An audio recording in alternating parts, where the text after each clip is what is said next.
عزیزانو خپل اخلاق باندې ډېره خواري پکار ده. نن د دې ژبې د لاسه خفه کېږو به نه، د دې ژبې له د لاسه نن رور د رور نه تنګ دی، نن پلار د زوی نه تنګ دی، نن ګاونډي د ګاونډي نه تنګ شوی دی د دې ژبې د لاسه. نن موږ پلار ته په کم نظر وګورو، خفه کېږو به نه ګورې. نن موږ مور ته په کم نظر وګورو. مور او پلار دعاګانې کوي، ربه زما د ماشوم لوی کړي، ربه زما د ماشوم لوی کړي، او چې نه تاسو ټولو ته پته ده په ډاکټرانو نه په طبیبانو نه په حکیمانو نه په مولیانو نه په دمګرو نه په پیرانو نه په ټوله دنیا ګرځي چې چلې زما اولاد نشته.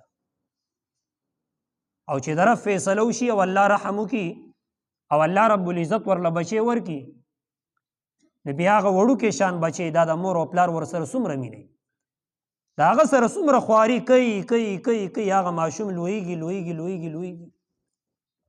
چې کله زلمی شي که نه او په مټ کې زور راشي او وځي مزدورۍ ته ملک دنده یا بار، نو بیا خفه کېږو به نه. ګوره زما دا خبرې کېدای شي لوکوړي ترخي، بیا خپلې ښځې ته ټلیفون کوي خو مور او پلار ته ټلیفون نه کوي. دا کمۍ من کې پرتې دي ولې د خپلې ښځې سره بیا په ګنټو لګیایي، خو مور ته 15 منټو له ټلیفون نه کوي، پلار سره 15 منټه دې خبرې نه کوي. او چې دی بیا مزدوري وکړي د بار نه را روان شي او سره وړي که نه، نو بیا ښځې له ورکوي خو مور او پلار له نه ورکوي. دی بیا د پلار نه پیسې پټوي، دی بیا د مور نه پیسې پټوي. دا کمی من کې پروت دی. عزیزانو د مور او پلار قدر وکړو. مور او پلار ډېره لویه خزانه ده، ډېره لویه خزانه ده، ډېر لوی دولت دی، لوی دولت دی. انسان بیا ارمان کوي، بیا څه په لاس نه راځي، د چا مور او پلار ژوندي د هغې قدر وکړو. دنیا نه تلي وفاتي د هغې دپاره دعاګانې غوښتو، د مور او پلار نه ګورې خیرې مه اخلئ.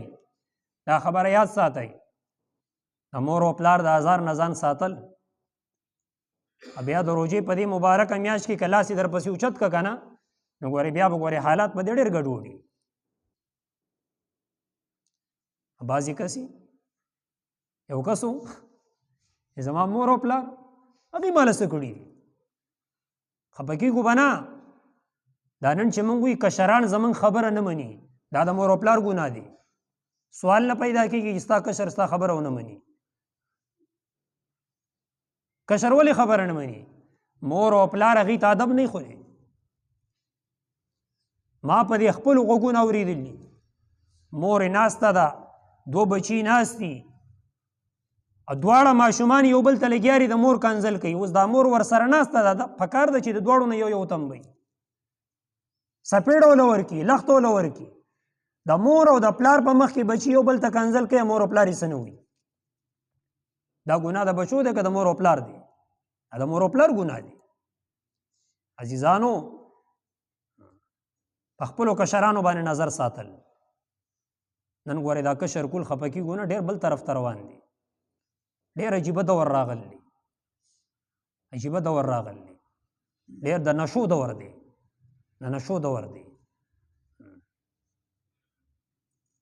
ماښام کې زموږ چرګ کور ته رانشي که نه، چرګو نو موږ په چم ګاونډ کې تپوس کو، زموږ یو سره چرګه وه، زموږ یو سپینه چرګه وه، هغه خو دلته نه ده راغلي، وایي نه ده راغلي. ولې ځوان زلمی زوی د هغه به پته نه لګي، د شپې په 12 بجې په 1 بجه په 2 بجې راځي او پلار یې تپوس نه کوي بچې چېرته تللی دی.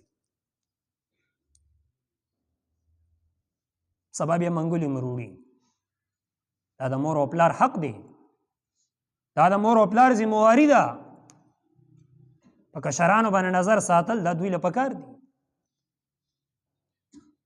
او یاد ساتئ زما والد صاحب الله تعالی دې وبخي، هغه به فرمایل وی د بچی کمیس د زوی کمیس چې د پلار د کمیس سره یو شان شو کنه، بیا په دعاګانو به کېږي، په وهلو بیا نه کېږي. بیا که ته یې وهې که نه، نو ګورې الټه کېږي د باندې، بیا به دې ډبوي د سیده که نه، بیا به خو پې ځان وایي، بیا به صرف په دعاګانو کېږي. لخته چې تنکۍ کنه نو دا تاویږي او چې دا کلکه شي او وچه شي دا بیا نه تاویږي، دا بیا ماتیږي. په کشرانو نظر ساتل، هغې ته ادب ښوول، ویناو ته کول، سپېړه ورکول، یاد ساتئ سپېړه ورکول، خیرې نه کول. اکثر د زنانو دا عادت یې خیرې کوي. ماشوم بچی دی څه وایي؟ وی خدای دې ملا ماته کا، کوي که نه کوي؟ خدای دې تنکې خښ کا. هغه ماشوم دی الله رب العزت پسې بیماري راولي په کټ کې پروت وي، ځنکدنې دی، اخیري وخت دی، دا مور ته بیا د کټ سر ته ناست دی، بیا ژاړي، بیا چغې وباسي. ولې د خیرې کولې؟ د ټولو خدمت کې دا عرض دی زما محترمو، مبارک وختونه دي په خپلو کشرانو، په خپلو مشرانو، په خپلو همزولو، په خپل چمګاوڼ، په هر چا باندې نظر ساتل پکار دي. د خپلې معاشرې اصلاح پکار ده. بعضې وخت کې یو کس مثال د کینسري، د هغه یو کس د لاسه ټوله معاشره هغه ګډوډه شي. دا زموږ حق جوړېږي، زموږ حق جوړېږي. پر اوس کال روژه کې ایسوچو سه موږ راوغوښتو، دا خطبه یې ټول راوغوښتو، وي تاسو دا وینا وکړئ چې لږ دا کشران په دې باندې نظر ساتئ چې اخوا دې خوا ډېر نه ګرځي. دا زموږ حق جوړېږي. دې دپاره زما محترمو د ځان فکر کول، د ټول امت فکر کول او د الله پاک نه دعاګانې غوښتو. خاص کر اخري عشره ده، 20مه شپه ده، د شپې پاسو الله ته وجاړو، د الله نه وغواړو، د دعاګانو اهتمام وکړو، خپل ګناهونه رب ته مخې ته کړو. ما کې کوم ګناه دی که نه هغه تاسو ته نه دی معلوم، او که په تاسو کې څه ګناه وي که نه هغه ما ته نه دی معلوم. داسې ده که نه؟ هر سړي ته خپل ګناه معلوم دی، خپل جرم هر چا ته معلوم دی چې د شپې پاسي الله تعالی سوچت کې ربا په ما کې دا ګناه پرته ده، زما اوریدل غلط دي، زما کاته غلط دي، زما وینا غلطه ده، زما معاملات ټیک نه دي، زما اخلاق ټیک نه دي، ربا ته راته معافي وکړي. ان شاء الله ټول به اهتمام کوو که نه که خیري جي؟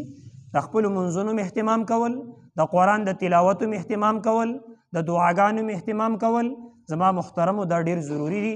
بیا یا نصیب 2027 راځي او د رمضان میاشت راځي، هیڅ پته نه لګي. پروس کال ډېر خلکو څه کال نشته دی او د 2027 رمضان راشي، په من کې به څوک او څوک به نه. دې دپاره دا موقع دا د لاسه ضایع نه کړو. الله تبارک وتعالی دې زموږ د ټولو دا ناسته، دا ویل، دا اورېدل، دا د زموږ د ټولو دپاره د نجات ذریعه وګرځوي. الله تعالی دې د عمل توفیق را نصیب کړي. واخر دعوان الحمدلله رب